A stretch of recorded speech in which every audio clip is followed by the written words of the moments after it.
Hello, everybody, and welcome to what I believe is the 98th episode of Real Hawk Talk. This is Brian Nemhauser at Hawk Blogger on Twitter. I will be your host this evening, along with my compatriots on the intrepid Hawk Blogger and Real Talk crew. We've got Evan Hill at Evan in SEA, although he is something else right now, I believe. How you doing? Nope. Always been Evan Hill. Never changed my name, my avatar, or anything like that. Very consistent. All right. Good to know. We also have Nathan Ernst at Nathan E11 on Twitter, our steadying force. How are you, Nathan? Doing well. Good. And finally, and certainly not least, is Jeff Simmons at Real Jeff Simmons on Twitter, our verified former reporter who can tell us all about what he thinks about the reporting that's been going on so far today. How are you, Jeff? It's been a long day. I don't think I spend this much time on Twitter in any single day in the past maybe 3 years. So it's nice to be able to just talk to people, talk to some humans right now. Yeah, and we will, I believe, be joined by Dana O'Gorman a little bit later when she has a chance. And welcome to everyone that's in the chat. Good seeing you. Now's a perfect time to click subscribe, click the little bell icon up there. That will get you notified when we go live. And as you can tell, we don't always stay exactly with the time frames that we say we're going to go live on. So it's good, especially with all this breaking news, to have a notification when we're going to go live and talk about what's going on. Plenty to get through today. Before we do, one other thing I will encourage, if you haven't already, we've had a lot of new folks joining over at patreon.com/hawkblogger. Proceeds go to great causes. We've donated over $170,000 to charity since we started. And bonus is you get into our Slack channel. You get to harass us, especially Evan, whenever you'd like. And there's been some good conversations going on in there. So please join up. We have some pretty cool guests, I think, coming next week. I'm just going to tease for now because it's not all confirmed, but we've got some good stuff. You don't want to give a hint beyond that? Nope. No hints. Okay. Not until we're a little more finalized.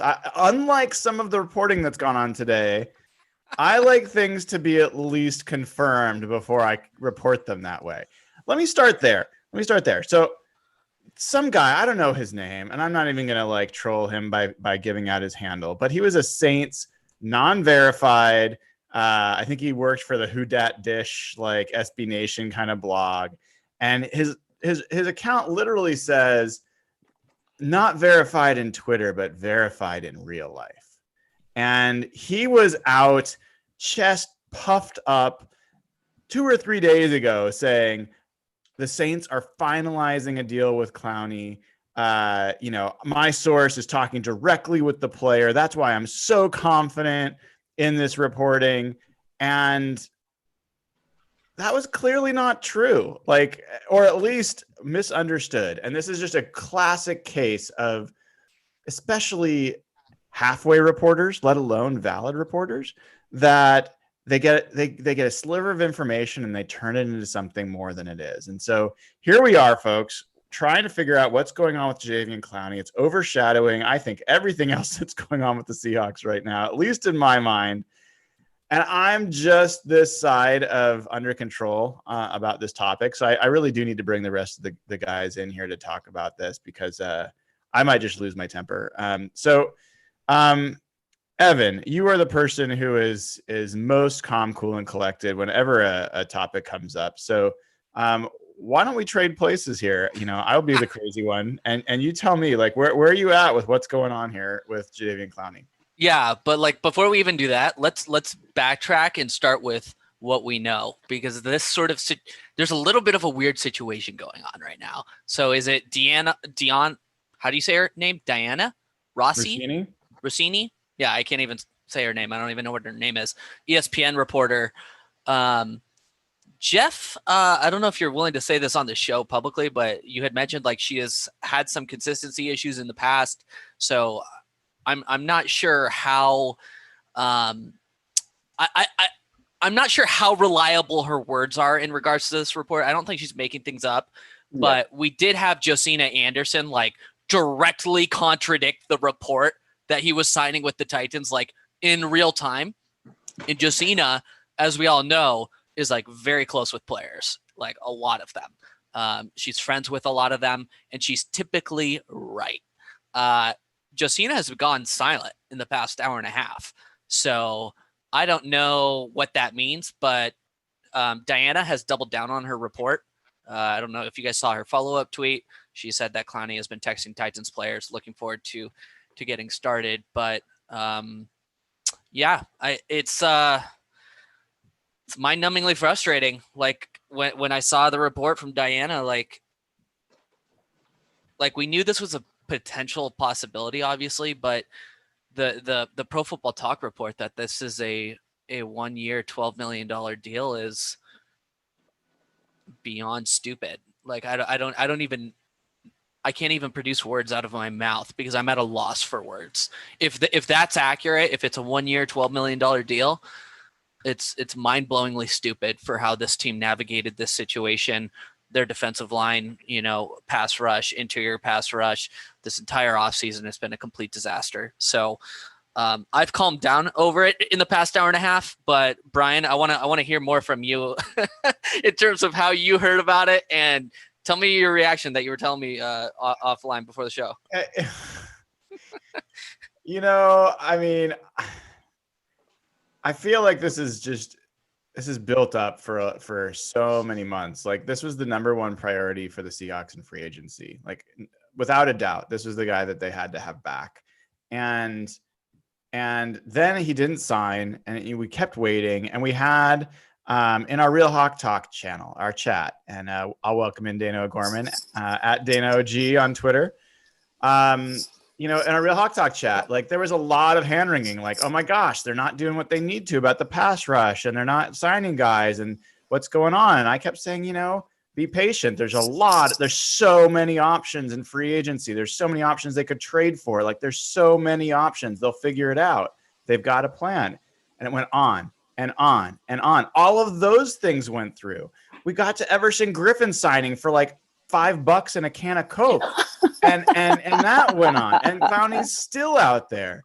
And then you see that he's, he's probably going to the Saints or he's going to the Titans, but maybe not. And maybe the whole time he would really want to go for the Seahawks, and he was just leveraging the Seahawks with these other teams. And I was out golfing, and I get a text from Evan, and I was playing behind a fivesome. Anyone who's played behind a fivesome it's fivesome? A fivesome. And when they got on the green, they were the fivesome that literally they would place the ball, everyone else would mark and pick up. Then they'd hit to the next closest, they would all pick up and put the next. It took between 5 and 10 minutes for them to get off the green, every hole for 18 holes. And so this broke at like hole 14. And I was already like kind of on the edge of frustration. I was having to wait to take my next shot. I get that text, and then I shank my shot. And I'm out there with my son and one of his friends. And I took my club and I buried it like 2 inches into the dirt. My heaven. I did. I was so angry. I was angry. And I honestly haven't. I mean, I'm less like on the edge angry, but I am still just boiling. Like it is completely asinine that this team, what I believe has happened, guys, I believe that if he signs for $12 million, I think the number for the Seahawks wasn't 12 or 10. I think they were probably at 8 or 7 or something like where we're like, are you kidding? Like he was never going to sign for that.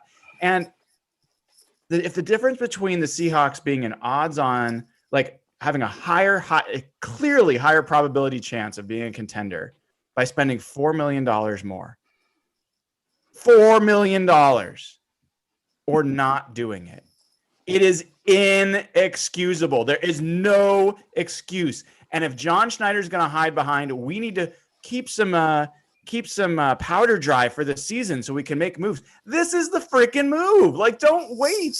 Like, this is the Brian, move. I got to layer in here because people are talking about it in the chat. I have to clarify something. So the Seahawks right now, from a cap perspective, have between like $9 and $9.5 million in true cap space after you count for practice squad, IR, 53-man full roster. Like, they are sitting at, very close to that $12 million threshold. They could easily open up another 4 to 6 mil within seconds by just releasing a couple of RFA tendered guys. Well, they already renegotiated with more, exactly. so they probably have at least $1 million more than they did before. I would Exactly. guess. So I just want to be clear about something here. This is not a money issue. The Seahawks have the money. They're just not choosing to offer. They're not the willing full to extent do of what it. they're exactly. Doesn't that tell you guys something? That tells you something. And we have heard rumors about Clowney for a long time. And I want to apologize, everyone watching. I'm literally in the middle of Colorado on a mountain in a cabin. So that's why it's so dark. I'm so sorry. But that should tell you something. That should tell you that there's another reason that they weren't going to spend that cash. I mean, there had to have been a reason. And we had heard rumors he wasn't a super hard worker. He wasn't into, he wasn't buying into, that's what they like. There's a lot of things out there about him. And I said this to our chat, remember say out loud, I am so sick of Clowney watch as much as I was of LeBron watch 10 years ago. Like, just pick a team and shut the hell up already. Like, seriously, I'm over With it. you there. But the thing of it is I really don't think one person, it's not going to be this guy that gets this team to the Super Bowl. It's not. I know everyone has like their heart set on Clowney, but I just never did. I just didn't care that much. I don't know if I agree with that. I really felt like, and I'll tell you why. I value what they did on the rotational side, like with Benson Mayowa, Bruce Irvin. I think those are good sort of supplementary signings. I've come around on those signings actually. Okay, good. Like I've changed my mind significantly in the past Thank couple of God. months. Good. Yeah, no, I have like maturity and growth. I'm being open here, Okay, good. but it still feels like they're missing that number one guy. No doubt. And here's that's the Clowney. It could be the Clowney. thing. Like It Jeff could be. It doesn't and have to be.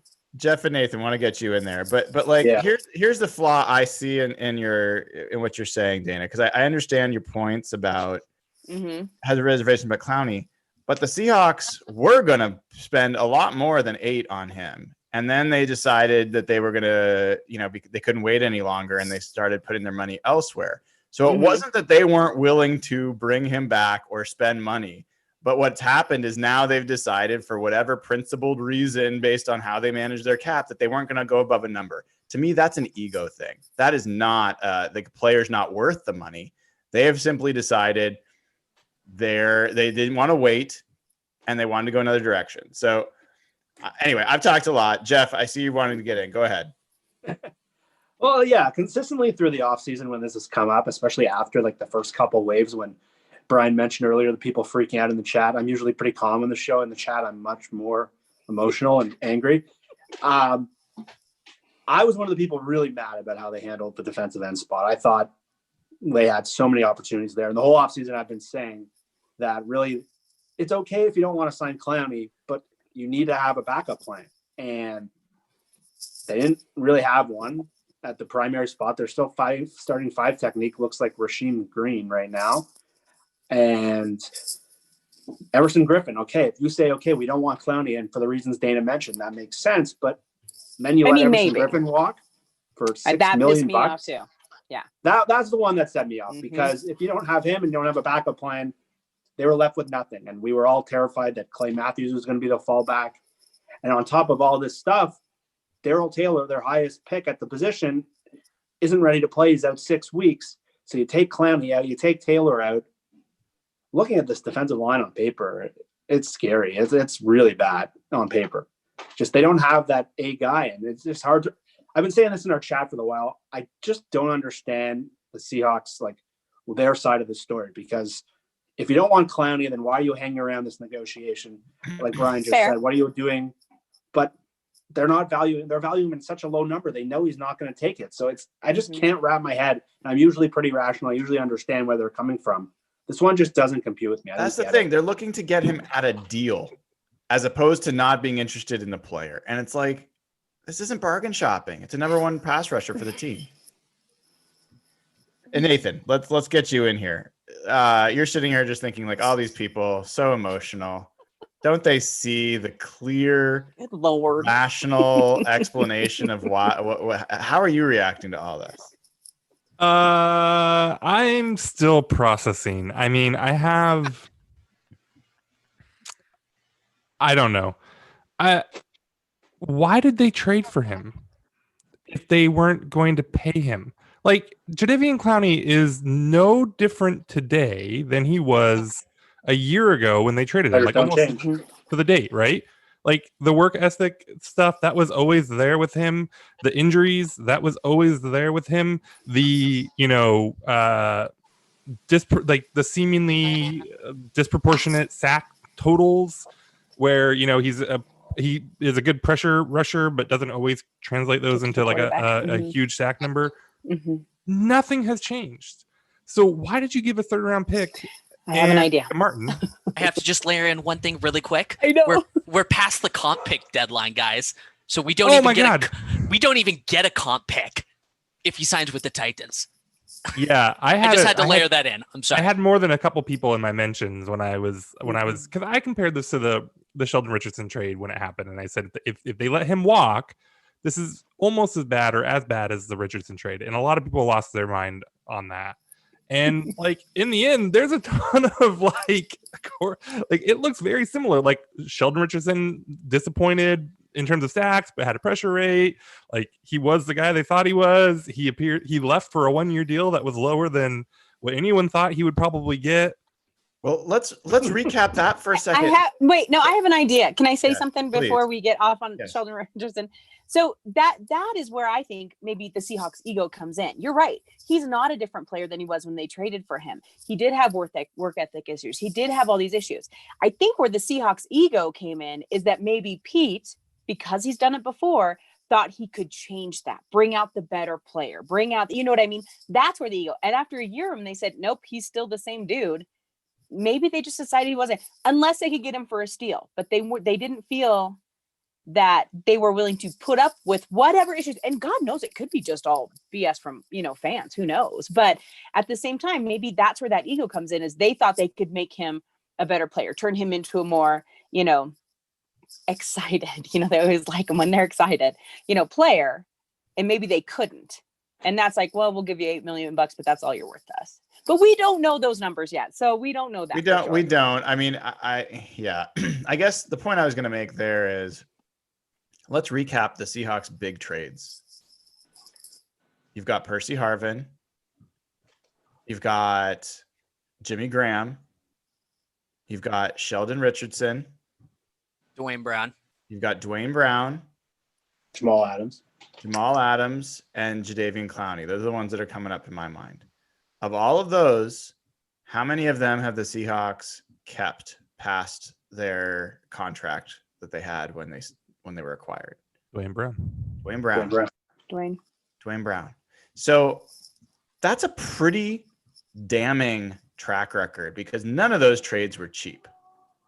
And if you're going to continually make a move where you bring in an expensive player at an expensive cost, and you are not going to retain that player, either because they don't prove out to be the player you were hoping they were going to be, or because you're not able to sign them, that's blatant mismanagement of your roster and your cap and your draft picks.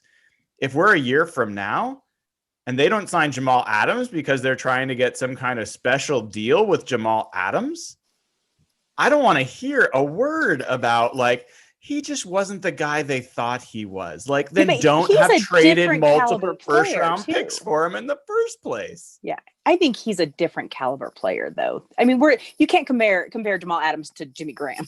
It just is just not gonna happen. It's not the same. I think we might be misremembering who Jimmy Graham was when they traded for him. I mean, that dude was. I never liked that trade. I mean, I wanted that's to fine, keep but Jimmy time. Graham was one of the Bro. most dominant skill position players in the league when they traded for him.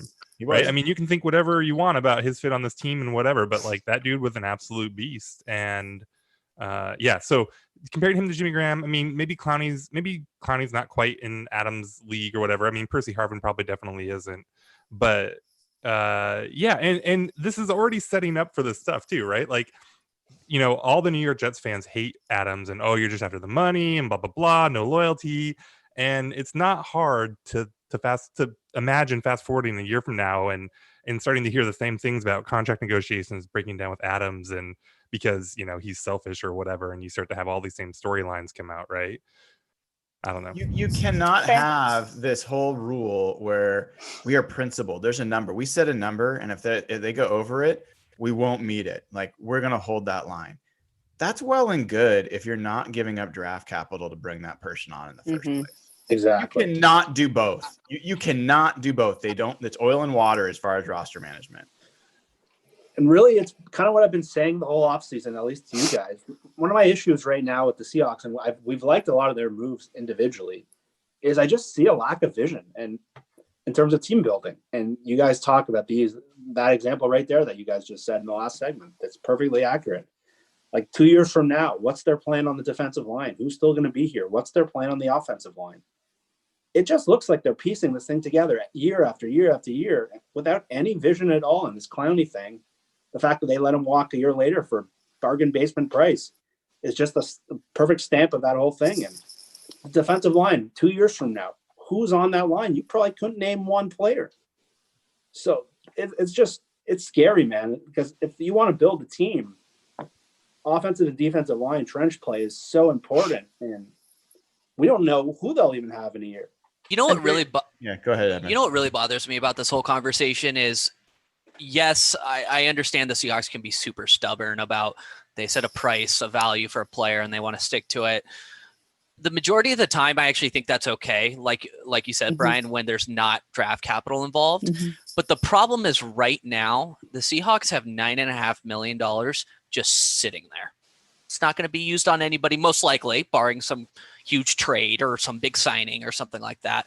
You just can't tell me that taking that $9.5 million, which is doing absolutely nothing to make this team better right now, and removing like a Jacob Hollister to add Clowney doesn't make this team better. You can't tell me it doesn't. Like, sure, he might have work ethic issues, whatever, but you can't tell me that team isn't better after adding Clowney. You can't tell me having $9.5 million and Jacob Hollister just sitting there makes you a better team. Tell me a single player on the Seahawks defensive line, a single player that will require a double team at any point during this season. Well, do we really know? Without preseason games, we have no idea what they have been seeing. I mean, we get little reports here and there. So maybe someone has, I'm just saying it's not going to be Clowney level, but we don't know that maybe people haven't improved. And that is the problem with this season, is that we're all playing ghosts right now because we have no idea. We haven't seen these guys in action in any way, shape, or form. Now, are they Clowney level? No, they're not. I just don't think that we can say anything definitively because we haven't seen them play. Somebody would have had to take a pretty big step forward, though. I agree to get to that level. Yeah. I agree, but I'm just saying we don't truly know what's going on. Sure. Listen, here's the thing. But like, can we agree that it's a big step. Unlikely. It's a big step. It's unlikely that there's anyone on this line that would be doubled. Like, yeah, and Clowney absolutely would be. Sorry, Nathan, you were going to say something. Well, no, I was just gonna say, yeah. I mean, like, there's two things that's really frustrating about this. One is the trade stuff that we just talked about, right? I mean, I'm kind of with Evan on, you know, it's okay to be principled and it's okay to, you know the number for the players and say, hey, this is what we think you're worth and this is what we're going to pay you, right? What's really hard for me on this is that they have continually misjudged this in the trading phase, right? Where they have traded for guys where there was a disconnect on what they were willing to pay them and what they were going to expect, right? Or maybe who that player was, right? And so that's what's hard for me here, more than not being willing to pay Clowney, especially with some of the contract rumors that he was asking for early on, right? The other thing that's really hard is this is a team that, like, boy, you can get really excited about this team if you add Jadeveon Clowney to it. Like, it's already a good team. I think it's probably already, going to be challenging for an NFC Championship game. But suddenly you add Clowney in, and that's just like such a big step forward for a team that's you know, If he plays. yeah, for a team that if it takes a big step forward, you're talking Super Bowl. And so that's what really hurts about this, is that it's a team that's already so good and it could really put them in legit contender. Yes, Nathan, that is right. I agree. Yeah, I like the other part of this that's frustrating, and then I'm sure Dana's like, oh my god, you guys are gonna whine this whole time, and I am gonna whine a little bit more because I'm pretty pissed. But you know, when they announced the trade for Clowney, we were all very excited, and then I really was like, well, man, it sucks that it's Jacob Martin. Like that's the part that hurts about this trade. It's the only part, and everyone was like, Jacob Martin, what are you talking about? I liked Martin. Why do you care about Jacob Yeah. Martin? And I was like, because he showed something as a rookie, as a pass rusher, and that's not easy to find. He showed more the next year, and now that guy I would argue would be maybe the second best pass rusher on this team, edge rusher, probably at least the third best. And he would be making $440,000 a year or whatever it would be. And he'd have another year of club control. This team would be better right now with Jacob Martin on it than it would be without him. So like, that's another part of this that, you know, it's not even a draft pick, but you know, I think that you have to take John Schneider to task on this. I think there's no other way than to say John Schneider has completely mismanaged the pass rush. And even if, I mean, I hope to God we like get career years, amazing years out of Irvin and Mayoa, and Jaron Reed steps forward, and Poona Ford is some great thing, and maybe DeMontre Moore comes back. Like, there's some things that maybe like, I still believe what Nathan and I have said, that I think the edge rushing is better than it was last year. I think it's better than it was last year. I'll stand by that. Do I think it's good though? No, I mean, that was like an F, you know, D- pass rush last year. I would say now it's like a C. Plus. C plus to a B. Yeah. I think B, I'm very optimistic. B is incredibly generous. Incredibly generous. I think we could very well be looking at this at the end of the season saying, I cannot believe the Seahawks went into the season with this defensive line. Should we walk through who they have right now? Yes, please do, Jeff.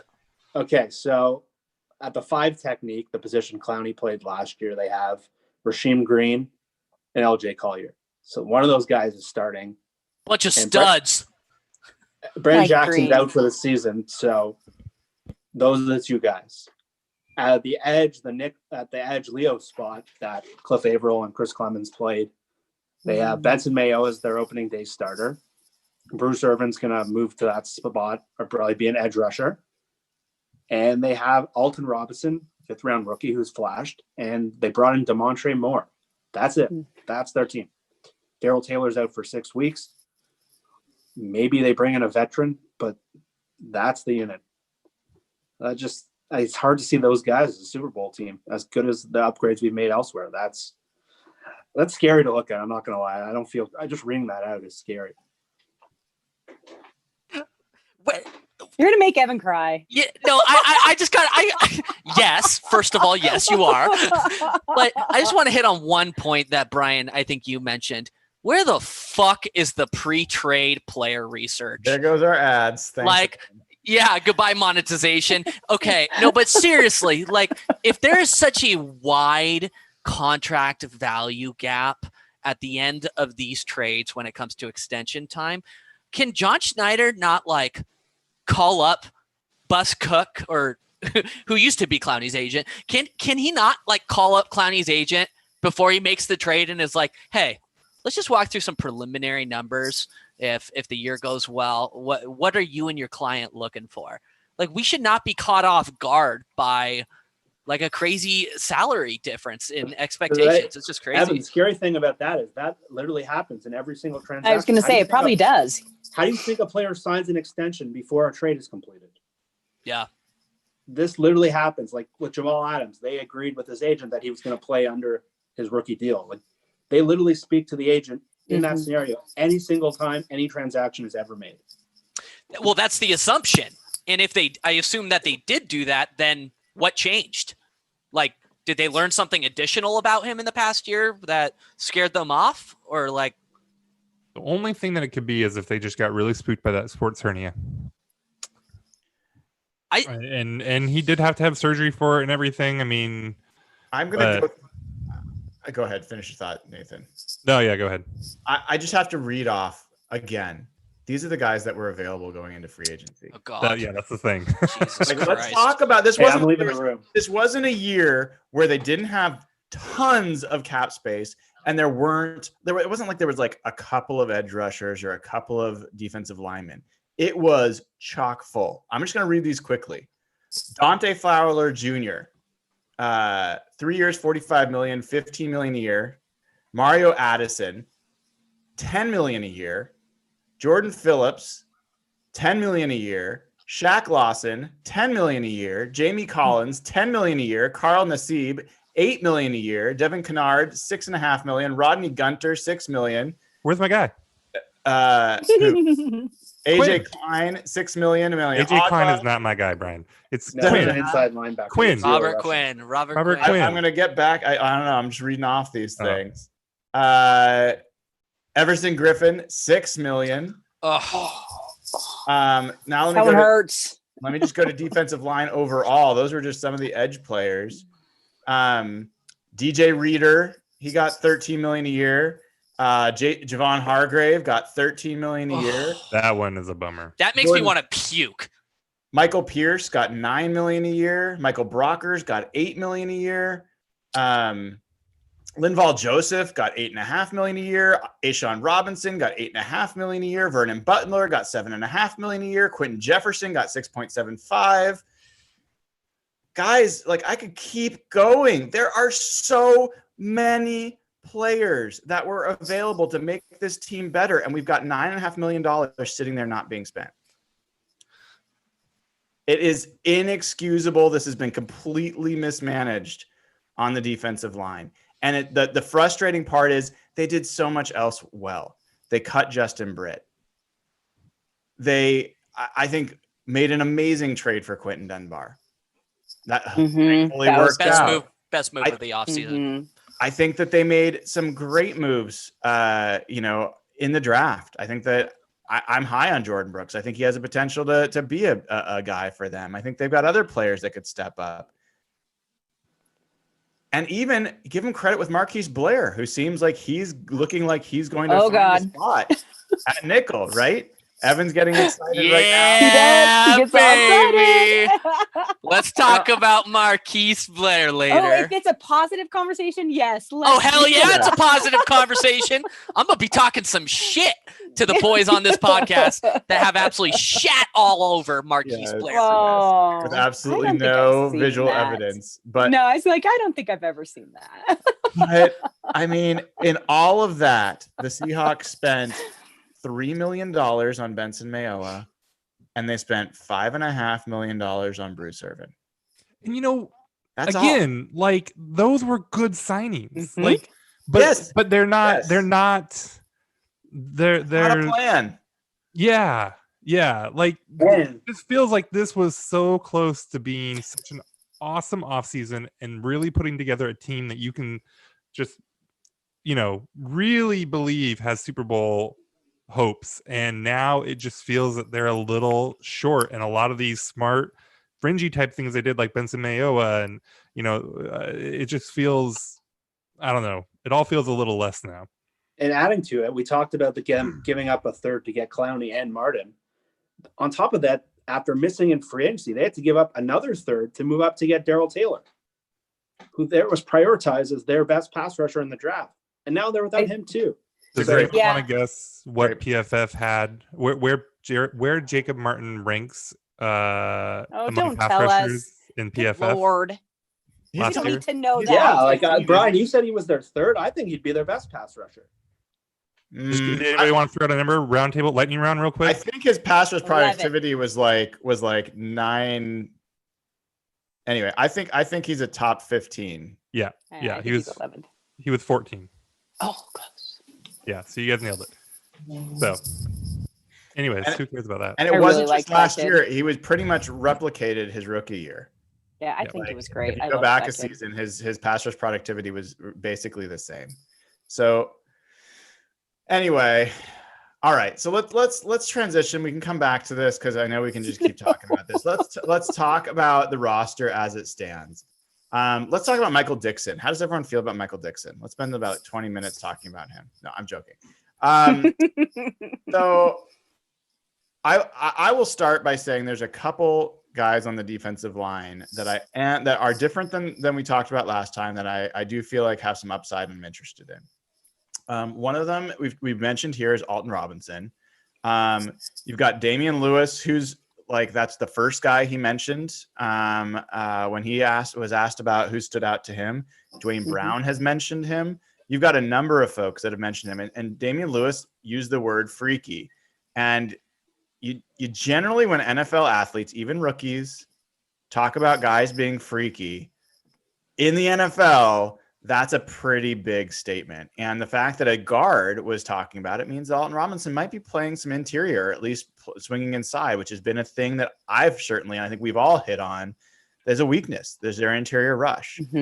The other guy they signed is Demontre Moore, who he's had flashes and he had off-field issues and all sorts of things, but he was a guy I was super high on as like very quick get off, can play Solid. edge, but I think actually has a decent opportunity inside as well. So when he was with the Seahawks before, he played some Leo, but he also played defensive tackle, rush defensive tackle. So those are two guys that could be something that we don't know. As Dana said, a sight unseen that could be pluses. So I'm kind of curious for you guys. Let's talk about Alton Robinson for a second. Where are you guys, without having seen anything, what are you kind of expecting? How do you think they're going to use him? Jeff, let's start with you. So it's funny with him. Initially, they had him as purely kind of like an undersized Leo, actually very comparable to like their plan was kind of similar to Martin's rookie year. He was a 5th round pick, same kind of player, flashed on tape. He came into camp 10 pounds heavier than expected. Like the team did not plan this. He came in and he's been working out with Cliff Averill. And all of a sudden he maintained his explosion, putting on that weight. So he's the kind of player that they kind of move him all over the line. And based on the names we mentioned, so he's a guy who could play Leo, could play 5, and could play inside. So not Michael Bennett-esque, but I think he's a guy who can play all 3 spots. And I don't think the team planned on that. And with Taylor not able to play right now and Moore kind of as a hedge for that, I think they're going to move him around, especially that he's bigger and he's still maintaining that explosion. They don't really have a lot of freaky inside athletes. I think he could be an inside nickel rusher that maybe the team didn't even plan on having. Nathan, how about you? Do you have any perspective on Alton Robinson? Yeah, I mean, I wonder if you're not going to, if as it goes on and he kind of settles in, if he's not going to play a lot of like early downs based defense to give Mayo a breather. I mean, Mayo might be their best pass rusher, but I think he had very few snaps last year compared to guys like Irvin or Everson Griffin and some other guys. Yep. So, depending on how he does, I mean, Mayo is like, I mean, he's probably their best defensive lineman, second best defensive lineman, maybe.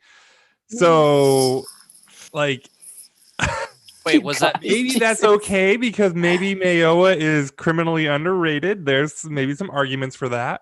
But maybe Mayoa is going to need to be used a little sparingly. And so Robinson maybe is going to get a lot of run as effectively like a starter across from Rasheem Green so they can use Mayoa a little bit more strategically on passing downs and stuff. I don't know. If he can step up and do that, that would be probably huge for them. Wait, is that a controversial statement? What? That Benson Mayoa is our best defensive line player? Him or Reed? Well, I think if you're Reed... hoping for the best case for Mayo, this the most positive, optimistic scenario for Mayo is Chris Clemens. They've had a very similar start to their careers.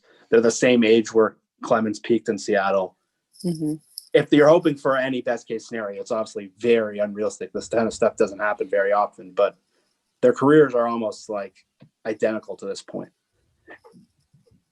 I don't see it. Chris Clemens was incredible. Probably maybe the best trade this team ever made, but that's the best case scenario. So can any of you, do any of you believe like the only actual defensive tackles, not just like swing, like, ends that play defensive tackle in pass rush situations, but the only actual defensive tackles they've got in this team are Jaron Reed, Poona Ford, and Brian Monet. That's it. Which makes me think they're getting another one somewhere. Right. That's my question, Dana. Yeah. Like, There's still, and if for nothing else, I mean, even if you think, okay, they think Jaron Reed is it, and, Poona Ford, they're going to have monster years, so we don't need to, go get a superstar, but you have to have some depth there, and they have none right now. So, I mean, if nothing else, they're going to go and I think get at least one more. Who, where, what, when, why, trade, free agent, I don't know, but one would assume that there would be, especially with the restructuring of Moore's contract, it makes me feel like that there's something sitting there. I want to say one thing about Alton Robinson before we move on from him, though. After the draft, I was contacted. Lots of people, oh, do you like your draft? You don't. But I had a couple of people. I kept hearing over and over again who were like, "You are so lucky to get that kid."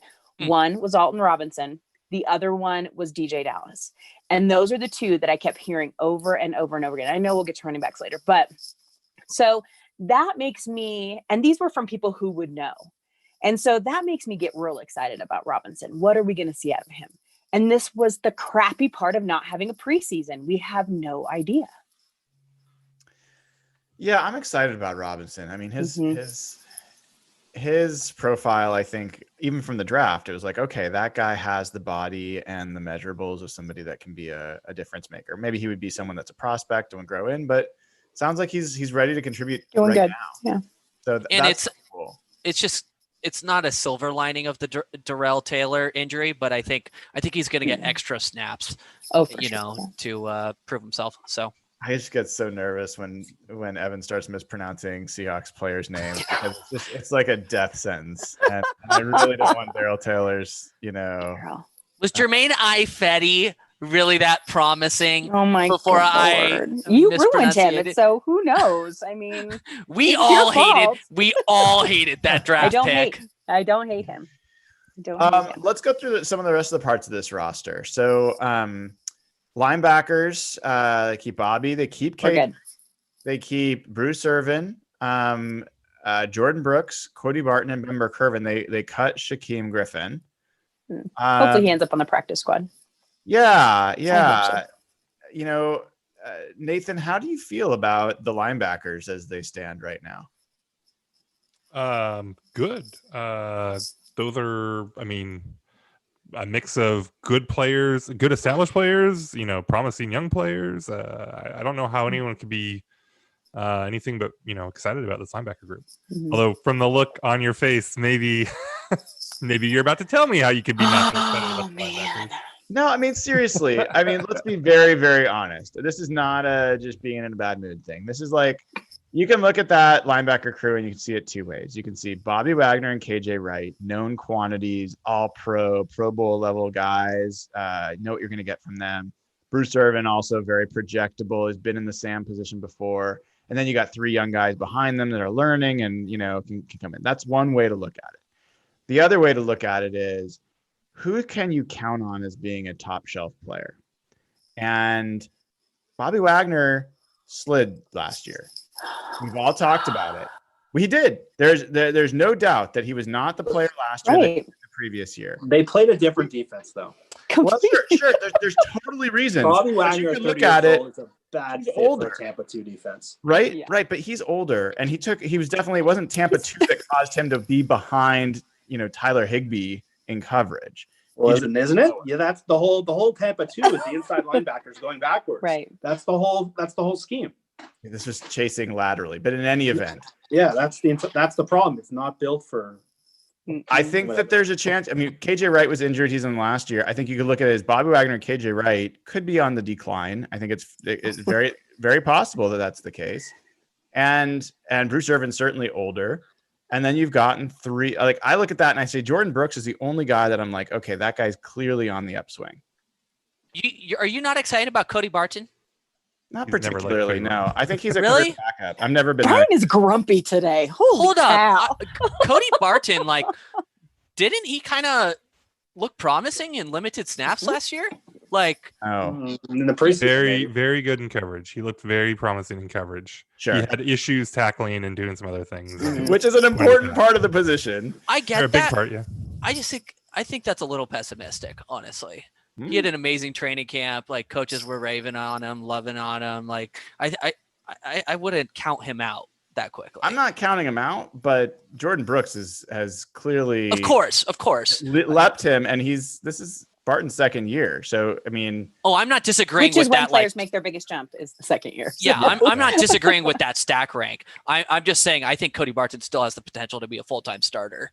yeah, I think he's good. The Bobby thing is interesting to me because if you're telling me that he's not a Tampa 2 linebacker, then you're telling me that he's lost a step and isn't as good a player as he used to be. I mean, that dude used to chase wide receivers all the way downfield when he was in cover 3. The big weakness is for verts, right? And the reason that it was difficult to attack Seattle when they had that dominant defense is because Bobby could cover a slot receiver running a vert, like, and just running a go and stick with that dude. And so if Bobby can't play Tampa 2 now, you can't say that Bobby hasn't declined and Bobby can't play Tampa 2, because peak Bobby would have been like perfect for I can't remember the Tampa Bay coach anymore. Lovey's Monty defense. Kiffin. Smith. No. Well, Monty or Lovey, yeah, all those guys. Yeah. And Yeah, I'm not saying it's certain. I honestly don't think it's pessimistic. I think it's if you step back objectively and look at the team and the ages of these players and what they showed last year, I don't think you can count on Bobby and KJ being as good as they've been. I don't think that's something you can count on. that's fine. Yeah. That's fine, but let me give you an objective fact. Bobby Wagner Oh boy. bent the Seahawks over in contract negotiations. Oh yeah. You cannot get out of that deal until 2022. So at least 2020, 2021 for sure, or sorry, reverse those, 2020 for sure, 2021, 95%. You are not cutting Bobby Wagner. Maybe trading, but I don't see why you would They cut missed their Bobby chance to do Wagner that. anyway. Yeah, you can. Because Well, who is it's- to replace him? oh no, I'm not saying they should. Cody Barton would be their replacement. He's their I'm just saying, like, if he declines, like people are saying, then you're fucked. Because you can't cut him. Yeah. Okay, so Go ahead, let me bring a little rationale back here. Okay, I understand that when you look down the road a couple of years, yes, then you can start to question. I agree with KJ Wright. I think KJ Wright had an injury last year. I think he's had a hard time coming back from some of those injuries that he's had, and he is, a year or even 2 older than Bobby Wagner. So I think that I can see that a little bit with KJ. I think there is some validity to the Tampa 2 thing because it was a complete change from what he had been. So we'll see if he can kind of get back to that. And yes, of course, he's lost speed. That's just with age. But you're looking at gift horse in the mouth, people. He is still one of the best linebackers in the league. And so I can't even imagine that Seattle is already like, okay, how quick can we get out of this Bobby Wagner contract? I don't think that's illogical the case. to me. I don't think that's the case. But this isn't this, guys. This is not some crazy like Clowney rage filled take. Like premium Pro Football Focus. Pro Football Focus doesn't care about any player over any other player. Their grades for Bobby Wagner in succession: 2016, 86.4. 2017, 91.4, 2018, 91.7. And again, 80 and above Pro Bowl, 90 and above is elite all pro, like best around. 2019, he was 76.4. That's a massive drop off, guys. Like, that's not like he was kind of like just barely, like he went from a 91 to an 87. He was not the same dominant player he was last year. Still a good player, just not Bobby Wagner. No one's good. saying he's bad or a problem. But you can also argue it's the first year in the different scheme. I think that's You could argue that, and that's what I'm hoping. I think the truth is somewhere in the middle. And probably it could be age. It also could be that, to be quite honest with you, maybe he was keeping an eye on KJ and maybe had to do extra because, you know what I mean? There's a million different reasons that a player can have an off year and then they turn around and bounce right back. Yeah. I don't expect him to get back up. I would be thrilled if he got back up to the elite level, but, back up into the, Pro Bowl level, the 80s, I wouldn't be surprised at that at all. without having the disaster of the line that he had in front of him last year. Do you know what I mean? Well, And so I know you guys hate this line. I get that you guys hate this line, but I don't think that we can completely judge this line until we see them. And we have not seen them play. Well, the thing is, you saw last year just some of their weak, like in football, one weakness can tear apart a whole defense. Mm-hmm. And New England lost a Super Bowl one year because they benched Malcolm Butler and they couldn't cover that Nick Foles team, just pulling out one guy. And you saw, like, even last year, McDougald, how he played with Tedrick and without him. Mm-hmm. So I am interested to see Bobby this year. I think there is a lot of validity to his speed and his athleticism. I'm interested to see with like a more tightening group around him with a secondary that's better, that he can play freer and play looser. Mm-hmm. But I think the truth is probably somewhere in the middle. I think he'll go somewhere between the 74 and the 91, because 2018, I think, was arguably the best year of Bobby's career. Mm-hmm. I think that's where he got like 99 Madden rating. And that was a bad defense that he just had an insane year. So I'm more in wait and see mode, because I think last year might have been a little bit of a blip, but yeah, he's going to start declining. No one could maintain that pace forever. Sure. So let's talk then about the next part of the defense that I believe is everybody will feel good about. The defensive backfield. You've got Jamal Adams and Quandre Diggs at safety. You've got Shaquille Griffin and Quentin Dunbar at outside corners. You've got Trey Flowers and Ugo Amadi as backups there. You got Marquise Blair as the starting nickel. And then you've got Lyndon Stevens, Nico Thorpe, and Lano Hill. So how are you feeling about that secondary, Dana? I haven't felt this good about a secondary in a few LOB years. I mean, literally, it has been, it just feels complete. It doesn't feel like there's a glaring hole. Like the last couple of years, we've always had this hole somewhere within it, whether it be the other cornerback, whether it be, in safety, whatever it may be. So I think that this is complete. But the biggest thing is I feel really good about the backups, because I'm always thinking of it's just one injury away. It's just one injury away. And the backups even make me feel good about this secondary. Yeah, it's interesting there.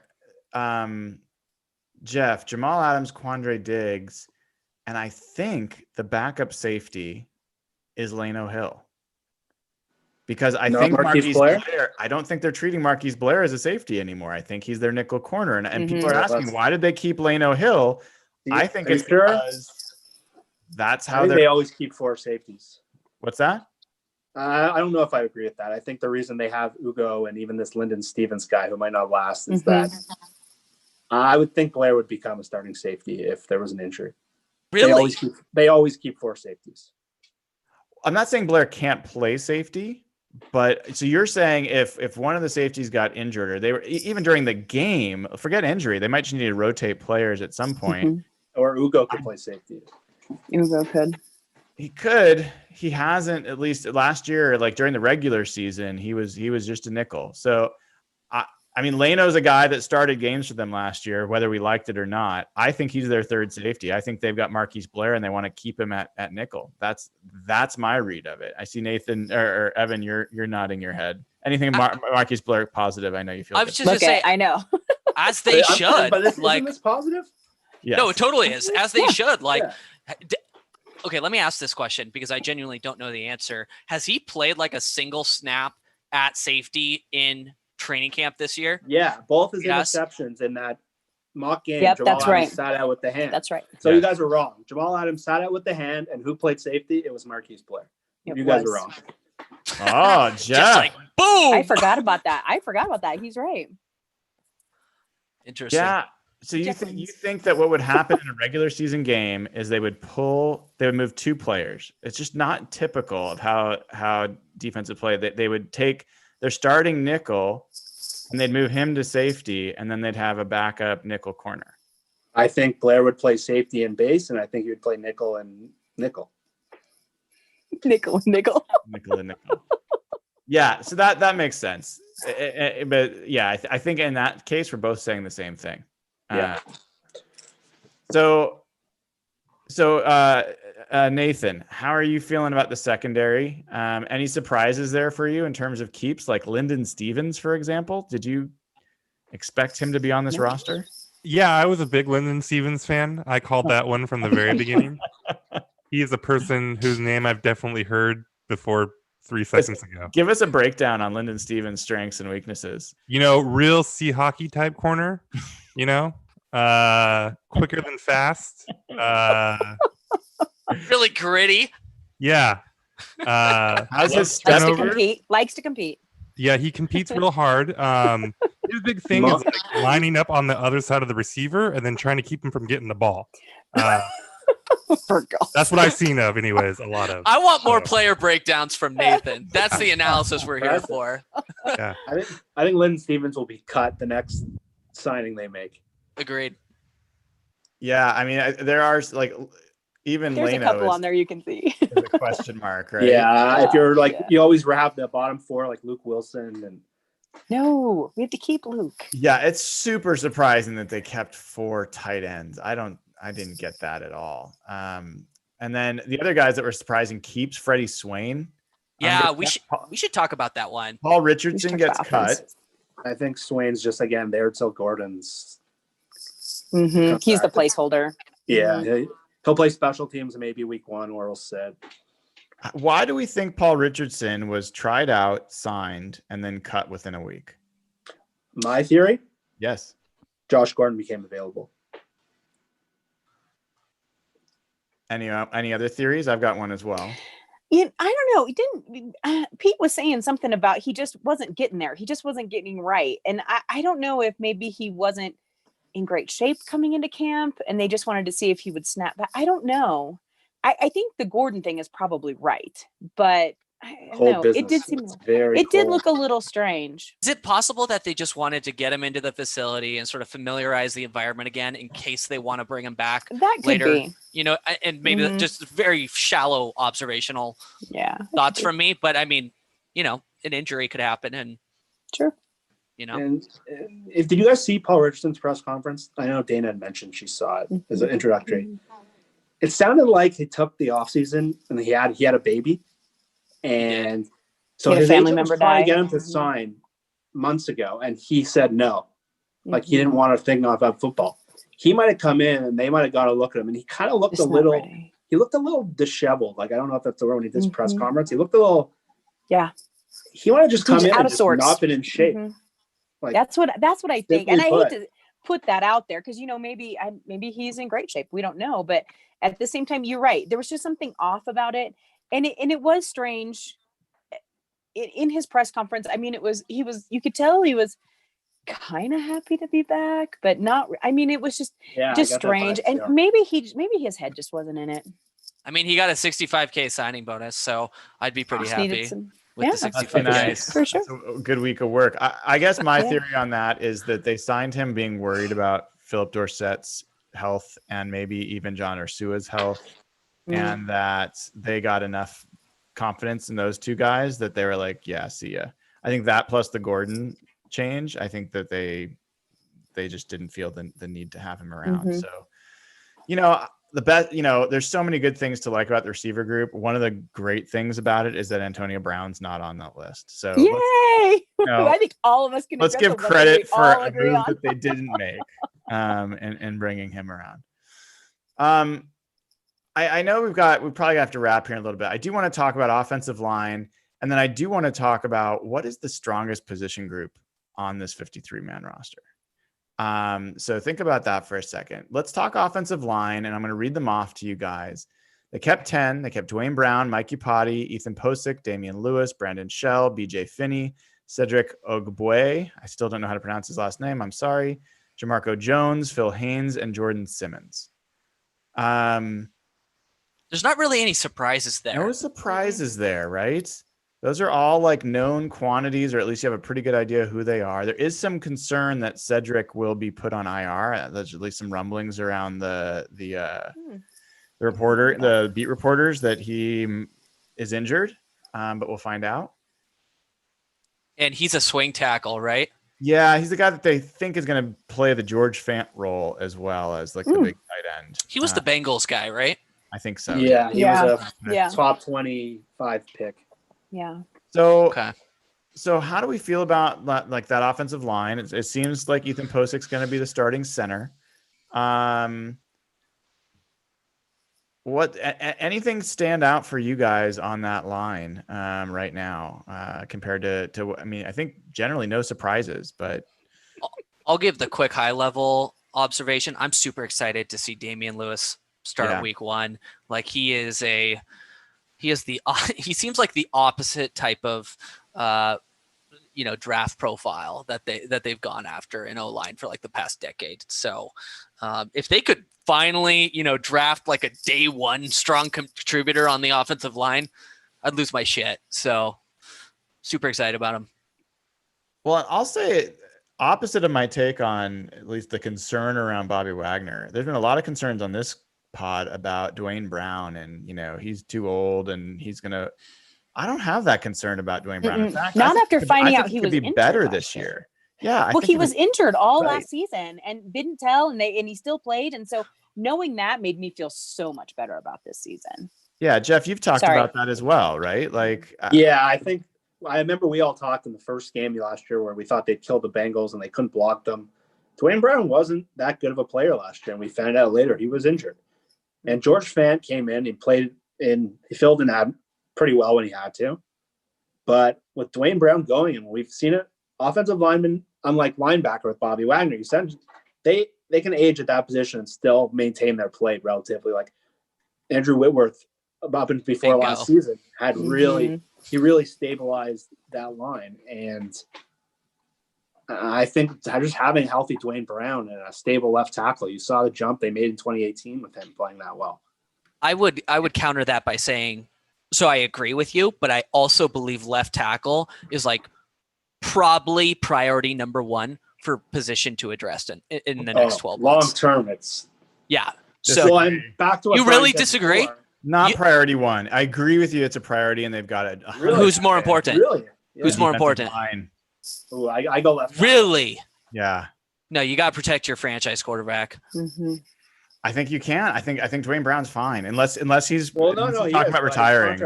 I'm not saying. I think he'll retire in a year. That's 100% Dana. It's a weird gut feeling.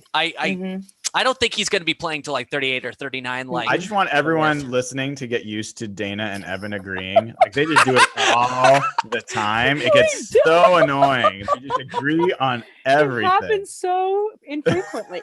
That is so funny. That's why I got so excited when she said it. I was like, let's go. And the elephant in the room is the right tackle. I mean, but we were talking about this on Twitter the other day. Like, are we all in agreement that anybody who expects like a really productive, solid season from Brandon Shell is setting themselves up for sadness? If Brandon Shell is okay, I'm not even talking about good. If he is like just like Breno Giacomini level, just like passable right tackle. That it'll would be a huge improvement. 100%. Yeah, and it would shock me. Our expectations are so high. Every year. Yeah. Every year the Seahawks, if they're just 15th best in the league. I'm so glad our bar is so high. Yeah, we have the same conversation every single year. I'm sorry. 19th best, they'll be fine. Hey, they're actually going big nickel. And we've been having that conversation too. So maybe this is the year. We just need to keep talking. Okay. They'll hear it. Okay. All right. I know some folks have to go drink and be merry on their Saturday night. So let's do this quickly. We're gonna go round robin. We're gonna start with Dana. So we're gonna go. Give me your strongest and your weakest position group on this roster. Yeah, my strongest is kind of a toss-up between the wide receivers and the secondary. I think that I'm going to lean secondary because I happen to love defense over offense because I'm not really a big offensive fan. But I think that both are going to be – they're very good, very, very good. So I'm really excited with both of them. If I had to pick one, I'd pick the secondary. Weakest, really, really, really irritates me to agree with all of you. But I think the defensive line is still probably our weakest issue. I don't think it's as bad as it was last year. I think we did get quite some improvement, but I still think that there's plenty of room. I don't know. Evan? Special teams is a disaster. That's what I'm going to go with. I'm just kidding. How dare you Jason Myers. disrespect Jason Myers? Jason Myers is pretty bad. Let's go to Nathan next. Strongest unit and weakest unit. Strongest would be quarterback. I think that's pretty easy. Well, that doesn't even count. Like you can't like. Oh, of course. Yeah, let's Do the take next. out quarterback. That's Okay. like the easiest. All right. Okay. So proud of himself. It's Look how Russell. proud he is. I nailed it. I foiled the plan. I win. Look, I'm just I get to saying start. when you've You got answered the the best question player right. in at his position at one position group, that's probably your strongest Fair. position You group. know when they say that guy, it's always Nathan who's that guy. I love it. Always. That's probably Yes. not wrong. All right, and then worst position group. I'm trying to. You're gonna still have to name a strongest. We're gonna. Yeah, you can't. Oh, Jake right. Russell. Yeah, wide receiver. It's hard to go Mhm. different than wide receiver, defensive line. I mean, their secondary is very strong. Obviously, that might be better than. Pick one. Which is your strongest? It's hard. They're both good. Yeah. I'm gonna Running go, backs. Just kidding. Kickers. I'm gonna say secondary is their strongest group. If I can throw the whole secondary into it. Yeah. Okay. And your weakest is defensive line. That what you said? Yeah, it's got to be right. I'm trying to think of what else it might be, but it's got to be defensive line. Yeah. Oh, I mean, if you want to break it down to like cornerback, it's can't because they work as a unit, so it has. Yeah. to be Yeah. there. Yeah. Jeff, how about you? I'll go a little more specific. I'll go weakest position group was defensive tackle. Yeah. I talk about this all the time with the roster last year. For the Jenga theory, you pull one guy out, what happens? And if Jaron Reed or Puna Ford get injured, not only does Brian Monet or Money or whatever his name is become the full-time starter, they don't have a backup behind them, and they're going to have to plug someone off the practice squad. So that position group, Jaron Reed getting big money with a one good year, 3 average years. That position, that's Puna Ford, is a guy we like, but that has a ton of red flags. That spot is littered with red flags. Mhm. The strength of the team, to me, I'm gonna go wide receiver for the same reason. I think we've gone this whole podcast without even mentioning DK Metcalf and Tyler Lockett. And I think by the end of the season, if things go well, DK Metcalf could be one of the like all pro type receivers in this league. And Hear that, Nathan? Calvin Johnson-esque. Tyler Lockett is so underrated, even by us. We barely talk about him because of DK. And the fact that they now have depth in the spot, because last year you saw when one of them got hurt. I mentioned Right. that's how I evaluate positions. If one guy gets hurt, who comes in? And I think having Gordon and having Dorsett, and if Ursua is something, and David Moore is still capable in spots. He has flashes. Richardson could come back after week 1 when salaries aren't guaranteed anymore, or if he gets in shape or whatever. They're a lot deeper than they were in the past years. We were debating whether this was their best receiving group of this whole era, and Russell's so important to their success. So having not only 2,000-yard guys plus much better depth, and if Josh Gordon does play 13, 14 games, to me, that's the best spot of the team. That's their biggest strength on the team for sure. All right, Evan. I have a different take on the strongest group than all of you guys, and I'm surprised you guys didn't say linebacker. Like I almost went secondary, but I feel like the linebacker group has better depth than That's fair. the secondary. Now, I would probably call it a wash in terms of like starter level. Secondary might have the edge in terms of pure starters, but if you consider the entire group like depth too, I think the linebacker group has it. That's fair. That's interesting. I can because see that. You've got the 4 starters for the secondary. I think you can make a case all of them are Pro Bowl level or above. Yes. So if the question was which position group has the best starters, I would go secondary.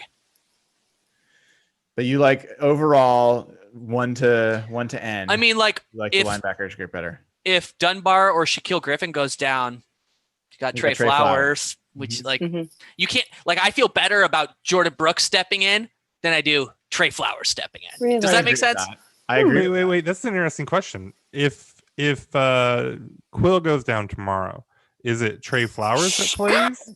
Bad juju. Okay, knocking on all the wood In the world. fingers crossed. But heaven forbid, of course it will never happen.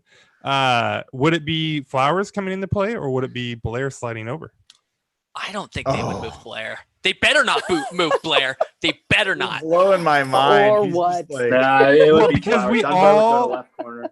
We all had a lot of skepticism of Blair as a nickel corner, not necessarily as a corner. All of us? All of us?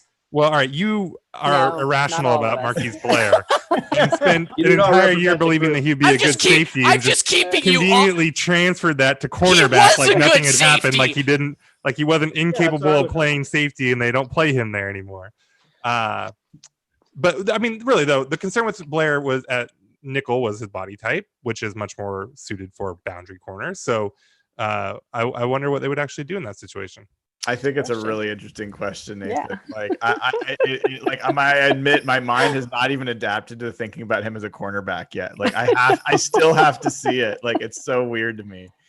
So yeah, I'll just say really quickly, the groups that are in contention for me that I think, like outside of quarterback, but I think are all really strong. I think tight end is really strong, 1 to 4. I think wide receiver is really strong. I think running back is really strong. I think We should have a good offense.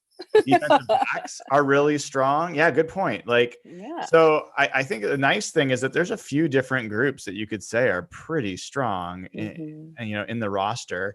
I would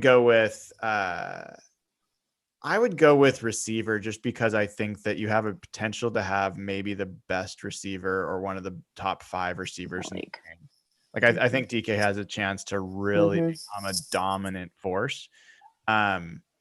Jamal, I think on the defensive backside's in the same situation. He's actually already there, but I'll go with receiver.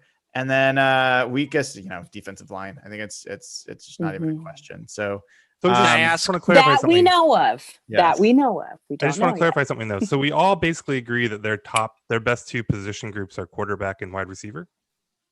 And we don't think this team should be passing like 20% more than it does. I No? am not getting into this with you people.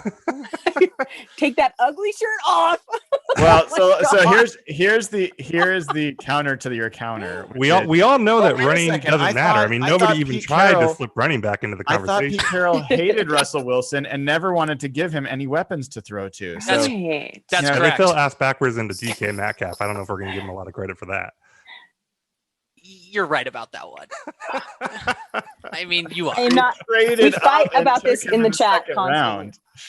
round. Anyway, so yes, the Pete Carroll and John Schneider have done a good job of surrounding Russell with talent on So- offense. You're right. So, Brian, I want to get you on the record. Oh Lord. Brian, I want to get you on the record.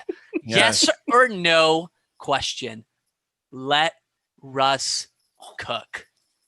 The Seahawks should pass more often. Yes. Let Not Russ in every cook. situation. let Russ cook. Yes or no, Brian? I'm Yes a or no? Seahawks fan. I am not going to make it about the player. Brian, Oh. Brian.